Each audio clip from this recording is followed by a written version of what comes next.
ফেসবুকে আর কাজ করব না, কারণ দিনরাত পরিশ্রম করে আশানুরূপ যদি ফল না পাই তাহলে ফেসবুকে কাজ করে কি হবে? আর কোনো কাজ করব না, কারণ দিন রাত কষ্ট করছি, পরিশ্রম করছি, ভিডিও আপলোড করছি, অ্যাক্টিভ থাকছি, তারপরও প্রত্যাশিত ফল পাচ্ছি না, তাহলে আর কাজ করব না। অ্যাকচুয়ালি এই কথাটা আমার না, এই কথাটা অনেকেরই, শুধু একজনের না, অনেকের। ইদানিং হচ্ছে রিলস ভিডিওর থেকে আর্নিংটা একদম কমিয়ে দিয়েছে।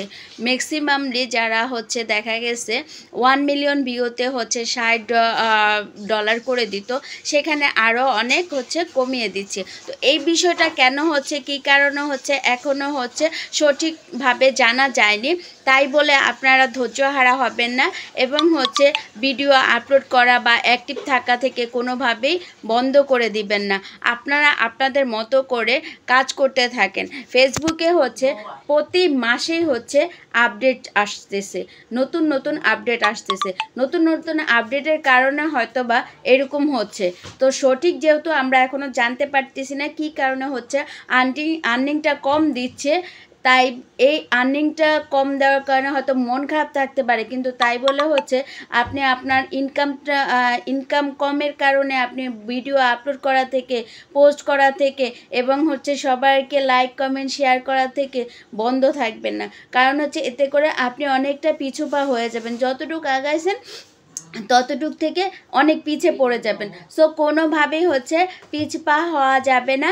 আর্নিং আসবে, আজ না হোক কাল।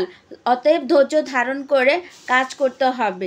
সবচেয়ে বড় বিষয় হচ্ছে আপনি যত ধৈর্য ধারণ করতে পারবেন তত সুন্দরভাবে আপনি কাজ করতে পারবেন। ধৈর্যের ফল একদিন না একদিন আসে, সেটা আপনার বাস্তব লাইফে হোক, আপনি কর্মজীবনে কাজ করছেন, ধৈর্য তো আপনাকে ধরতেই হবে, তাই না? অতএব ফেসবুকের জন্য মানে মোটামুটি সাময়িক সমস্যার জন্য আপনারা কেউ পিছুপা হবেন না, মন খারাপ করবেন না। আপনারা রেগুলারলি আপনাদের মতো করে কাজ করতে থাকেন। নতুন আপডেট আসলে নতুন নিউজ শুনতে পাবেন। অতএব ধৈর্যহারা হওয়া যাবে না, সুন্দরভাবে কাজ করতে থাকেন। ধন্যবাদ সবাইকে। আল্লাহ হাফিজ।